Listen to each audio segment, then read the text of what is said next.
लियारी के कॉन्ट्रैक्ट मुलाजमीन 13 सालों से मुसलसल अपनी ड्यूटी पर हाजिर हैं और हर साल रिन्यूअल के नाम पर 3 महीने की तनख्वाहों से महरूम किए जाते हैं, लेकिन कॉन्ट्रैक्ट मुलाजमीन हर दौर में अपनी ड्यूटी पर हाजिर रहते हैं और आज इनकी बदौलत एजुकेशन डिपार्टमेंट में ज़ेर तालीम बच्चों की तादाद 17,000 हो चुकी है और इस तरह मेडिकल में भी तमाम अस्पतालों में काबिल कदर हेल्थ की सहूलतें पहुँचाने के लिए स्टाफ की तादाद काबिल कदर बढ़ चुकी है। लेकिन अब इन कॉन्ट्रैक्ट मुलाजमीन को जो पिछले 3 माह से तनख्वाहों से महरूम करके रिन्यूअल भी नहीं करके ना किया जा रहा है बल्कि रुकावट डाली जा रही है। इस तमाम साजिशों में अफसरान समेत कुछ अपने ही लोग शामिल हैं और आज मजबूरन कॉन्ट्रैक्ट मुलाजमीन रोडों पर एहतजाज कर रहे हैं। इनमें काबिल तरह असातिज़ा हों, मेडिकल के हों या दीगर मुलाजमीन आज शाहराह पर गर्म मौसम में एहतजाज करते रहे। इनका मुतालबा था कि 13 सालों से हम अपनी परेशानियों में मुब्तला हैं। असातिज़ा और डिस्पेंसर किसी तरह ईद गुजार चुके हैं, वो ये जानते हैं और घर की कफालत कैसे करें।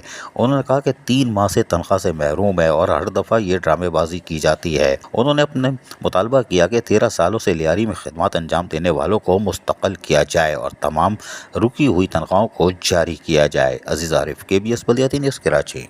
ऐसी ही खूबसूरत वीडियोस फ्यूचर में हासिल करने के लिए रेड बटन पर क्लिक करके और बेल आइकॉन को प्रेस करके हम सबके सब्सक्राइबर बनना मत भूलिए।